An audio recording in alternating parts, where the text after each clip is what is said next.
Hola a todos, hoy vamos a abordar un tema fundamental que es las enfermedades que pueden provocar una incapacidad laboral permanente. La verdad es que es un tema que nos llega de forma muy recurrente a nuestro despacho y es un tema que genera muchas controversias porque hay por ahí circulando, incluido en nuestra propia web, tenemos un listado de enfermedades que pueden provocar este tipo de incapacidad permanente. La realidad es que no existe un listado como tal oficial porque la legislación española no es de diagnósticos, es de secuelas y limitaciones. Y como ejemplo muy claro de todo esto, pues podemos poner que una enfermedad como puede ser la alergia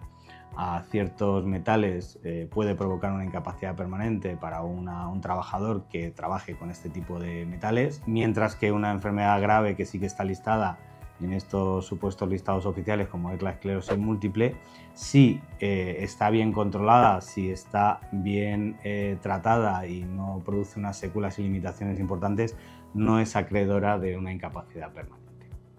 Ahora os vamos a dar algunos ejemplos de cómo se evalúan estas enfermedades para saber si se produce o no una incapacidad permanente. En el caso de las enfermedades traumatológicas, como puede ser una hernia de disco o la enfermedad de Sudeck,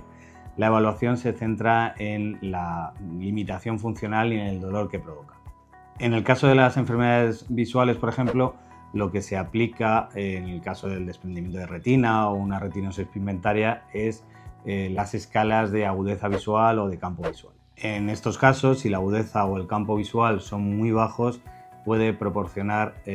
una incapacidad permanente en grado de gran invalidez si además se necesita la ayuda de terceras personas para actividades básicas de la vida diaria. En las enfermedades psiquiátricas como la depresión o la ansiedad también se puede producir una incapacidad permanente laboral si producen una serie de limitaciones en la vida normal del paciente y obviamente para trabajar. En las enfermedades del aparato digestivo como la colitis ulcerosa o la enfermedad de Crohn, lo que se mide son las frecuencias de las diarreas, etcétera, y cómo afectan a la vida laboral del paciente de forma que limitan su capacidad laboral de forma importante. En las enfermedades oncológicas, por ejemplo, lo que se evalúa es cómo afectan las secuelas de las cirugías o los tratamientos en la vida personal y laboral del paciente, en la fatiga que le produce, en el dolor,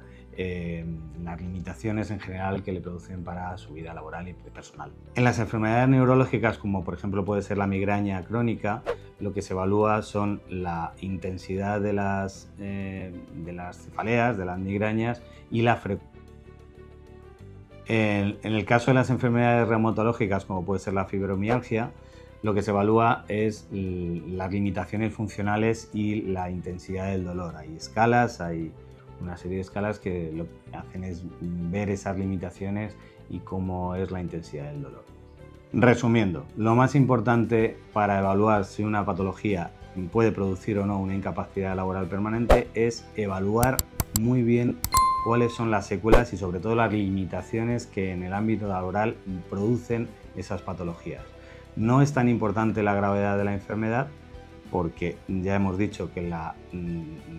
legislación española no es de diagnóstico, sino de secuelas y limitaciones, sino la evaluación de cómo afectan esas secuelas y limitaciones a tu actividad laboral. Y recuerda que no existe una lista oficial como tal que te pueda dar origen o te pueda generar una incapacidad laboral permanente porque no existe nada oficial al respecto. Hay enfermedades que son más susceptibles de que puedan provocar por sus secuelas y limitaciones una incapacidad laboral permanente, pero no existe un listado oficial del cual te puedas guiar para saber si te corresponde o no una incapacidad laboral permanente.